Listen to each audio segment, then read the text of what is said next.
بعد لاک زود بخواب. صبح ساعت 11 میام دنبالت. کار داری؟ بخوابم.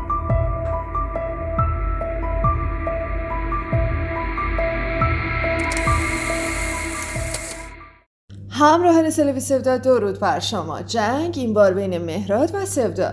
پیش بینی ها متاسفانه درست از آب در اومد و این دوتا از هم جدا شدن، در حالی که فقط مدت کوتاهی از شروع رابطه‌شون میگذشت. علت قطع رابطه‌شون هنوز مشخص نیست، ولی طبق تجربه من همینجا بهتون میگم که چند روز دیگه حتما یه افشاگری قرار صورت بگیره. ولی طبق ادعای سودا رابطه‌شون به این علت تموم شده که مهراد بدون اطلاع دادن به سودا به پارتی رفته که اونجا محمود دیجی بوده و بقیه بچهای عشق ابدی که با سودا قهر هستن اونجا حضور داشتن. استوری های سودا رو براتون میخونم. سودا دیشب نوشته: متاسفانه من از پیام های شما فهمیدم مهراد الان کجاست. به من گفت حال روحیم بده، میخواستم برم پیشش، گفت نیا. گفت بهت زنگ میزنم و گوشی رو روم قطع کرد. تا الان که این پیام ها و تصاویر پارتی رو ببینم ازش هیچ خبری نداشتم.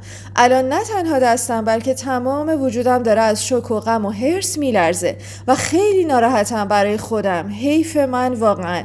همه چی همینجا تموم شد. این اولین بارش نبود، آخرین بارش هم نیست. سودا ادامه داده: فقط یک جمله میتونم بگم، برای ویو گرفتن با احساسات من بازی شد. چه دنیای کثیفی داریم واقعا. چقدر راحت بعضی آدم ها میتونن دنیا رو برات تنگ کنن. من کلا آدمیم که سکوت میکنم و میکشم کنار و میسپارم به خدا. بعد از این هیچ چیزی راجع به این موضوع نمیخوام بشنوم، نه چیزی میگم. باقیش با خدا. البته که سودا و مهراد همدیگه رو بلاک یا آنفالو هم کردن. واکنش‌های مهراد رو بشنویم به استوری های سودا. مهراد نوشته: ولی به نظرم احساسی انقدر زود همه چیز رو دلسوزانه باور نکنین. یهو اون روی سکه رو میشه، داستان برمیگرده. من هیچ تصمیمی برای افشای ایشون ندارم و کاملا برخلاف ایشون که حرمت هیچ چیز رو نگه نداشتن، من به حرمت این رابطه و ایشون سکوت میکنم. امیدوارم که ایشون هم بیش از این کاری نکنن که سکوت من رو بشکنن. مهراد در ادامه نوشته: من اگر بخوام راجع به ایشون شروع کنم به حرف زدن، انگار به خودم توهین کردم. هرچی باشه یه تایمی به عنوان پارتنر حتی به اشتباه در کنار من دیده شدن. من از سه‌شنبه و چهارشنبه هیچ گونه تعهدی به ایشون نداشتم. اگر تعهد داشتم جواب تلفنم رو میدادم. پس به هیچ کس رفتن من به پارتی ارتباطی نداره. بنده اعلام سینگلیم رو به ایشون کرده بودم چند روز پیش. فقط به احترام ایشون که یه خانم هستم، برای حفظ وجه ایشون توافق کردیم آروم آروم جدا بشیم. نمیدونم ایشون چرا رابطه‌ای که سه‌شنبه و چهارشنبه تموم شده رو یهو دیشب یادشون افتاد که سوگواری بکنن. من میدونم دلیلشو. آشتی کردن من با خانم نگار و خانم بهار بوده. مهرداد سربسته در مورد علت جداییشون نوشته: ما آشنا شدیم، ادامه دادیم، همه چیز اوکی بود اولاش. رفته رفته متوجه شدیم که آدم همدیگه نیستیم. در نهایت احترام اعلام کردیم بین خودمون و توافق کردیم و آروم آروم جدا شدیم و تمام. ولی حالا اینکه ایشون الان زدن یه شب زیر قول و قراراشون و دنبال چه چیزیه با این استوری هایی که میذارم، من نمیفهمم. رفتارهای هم رو نمیپسندیم، نه من ایشونو نه ایشون منو. تمام. و البته که فرضیه سناریو بودن تمامی این اتفاقات همچنان مطرحه، چرا که به قول خیلی از بیننده های این برنامه، شرکت کننده های عشق ابدی صرفا با ساختن حاشیه و جنجال همچنان میتونن دیده بشن و ویو بگیرن. مثلا سوتی مربوط به حاشیه جدایی سودا و مهراد در لایو شب قبلشون بود، چرا که صحبت‌هاشون توی لایو کمی عجیب و البته بسیار ساختگی به نظر میرسه. با هم ببینیم. جانم. بعد لاک زود بخواب. صبح ساعت 11 میام دنبالت. برای چه ازم؟ بله یک شنبه است. من به خودم کار دارم. چی کار داری؟ بخوابم.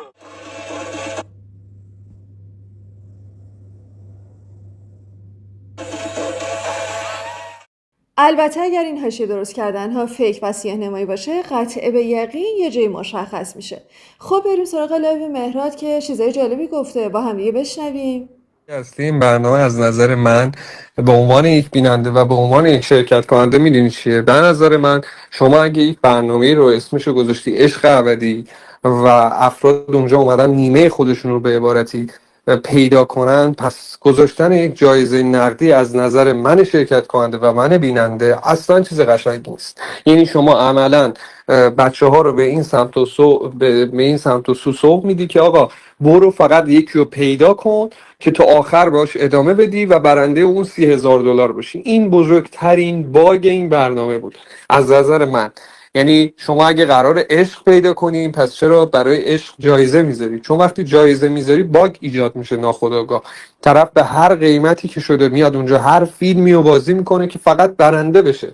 ببین اگر به جای اون جایزه، به نظر من این نظر شخصی من، اگه به جای اون جایزه مثلا یه کاپی میدادن، یه مثلا لوح تقدیری میدادن، یا اصلا نه به جای اینها در جلوی جمع به اونها جایزه میدادن که غیر نقدیه، یعنی هر چیز غیر نقدی رو میذاشتن برای عشق و پیدا کردن عشق ابدی. خیلی چیز قشنگ. هفته اول برنامه هر کسی اگه حذف میشد ببخشید استار میشد یا مثلا محبوب میشد، چون نه دعوایی داشته، نه بحث آنچنانی داشته، نه چالشی داشته و کسی به اون شدت هنوز رابطه صمیمانه یا تیم و تیم کشی اصطلاحا به قول مردم پیدا نمی‌کردن. میدونی این خیلی چیز مهمیه، خیلی ها اینو در نظر نمیگیرن. شاید همون فردی که یک هفته محبوب شده شاید یک هفته دیگه میمون تبدیل میشد به منفورترین چهره. این چیزیه که هیچ کس تا الان بهش اشاره نکرده.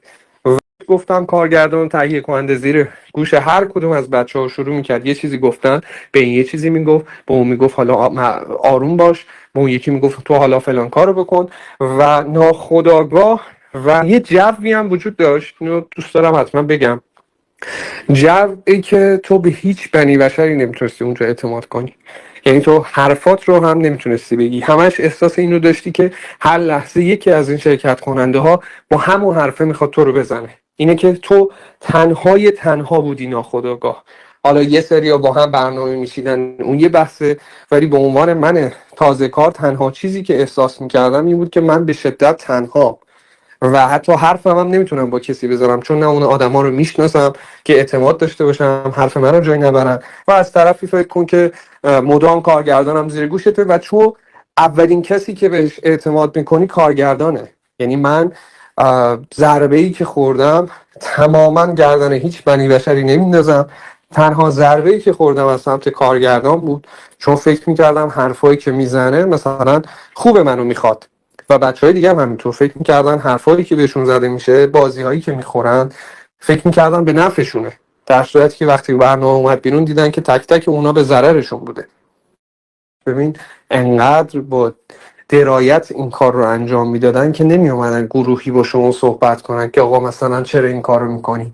هر کدوم از ما رو تک تک یه وقتایی داخل ضبط، یعنی داخل ضبط چرا این کارو میکردن، تو رو یهو از داخل ضبط میکشید بیرون، یه چیزی در گوشت میگفت که تو فرصت فکر کردن نداشته باشی، چون اگه اینو خارج ضبط بهت میگفت تو میشستی روی این موضوع فکر میکردی، دو تا چهار تا میکردی ببینیم پوینت مثبت داره یا منفی. ولی این یه خورده ناجوان مردانه بود، به خصوص برای افرادی که تازه وارد بودن، قوانین رو نمیدونستن، اونجا حضور نداشتن، چون اوایل گل و بلبل بود دیگه. ببین و چیزایی که شنیدم اگر اون قسمت های حذف شده اون شب رو حذف نمی‌کردن و ضبطاشو پخش می‌کردن، یه فیلم سینمایی 120 دقیقه‌ای میشد از توش در آورد و تصویرا رو پخش والا خانم می‌کردن. بهار انقدر توهین کرد که من تعدادش از دستم در رفته. ولی چیزی که وجود داشت، میگم اصلا ما هممون تعجب کردیم، چون این پشت ضبط یه شخصیت بسیار آروم، مهربون و با همه سعی میکرد اوکی باشه، حالا با بند بیشتر، با سیاوش چه خورده بیشتر. و آخرین حرف هم که گفتم نمیخوام دوباره این افشاگری بشه، و در روز آخر هم ایشون به من گفتش که من میخوام حذف شم، ولی مگر اینکه تو بخوای مثلا من بمونم. گفتم من حقیقت فکر نمی کنم اصلا موندنت دیگه اوکی باشه، چه با من حتی و چه بی من. به نظر من اصلا درست نیست. روزی هم که حذف شد شدیداً پرخاش کرد. یعنی میدونی یه جایی هم از برنامه میگم وقتی فردی داره اکت بازی میکنه و تو میذاریش گوشه رینگ، اون لحظه میبینی که اون آدمه دیگه تحمل و اکتر رو نداره و از قالب خودش میاد بیرون و شروع میکنه به پرخاشگری، که حتی درگیری که با خانم سایلی بوده 100% درسته. ایشون متاسفانه انقدر رفتار بدی با مجری برنامه داشتن و انقدر پریدن وسط حرفشون که اصلا ایشون نمیذاشتن اجازه بدن، که ایشون گفتن اگه یک بار دیگه بخواد یه همچین اتفاقی بیفته یا جای منه یا جای ایشون. حالا اینکه چرا این صحنه کات خورده و یا اصلا صحبتی راجبش نشده رو من دلیلش رو نمیدونم. شاید نخواستن ایشون رو به اون اندازه تخریب کنن و شخصیتشون رو مثلا خیلی بخوان اونقدر بد دیده شه یا اون چیزی که هست دیده شه. اینا رو من سیاست پشتش رو واقعا هنوزم متوجه نشدم، چون از اونجایی که خیلی چیزا پخش شده خب اینم باید پخش میشد دیگه. نمیشه که فقط یه تیکش رو نذارید.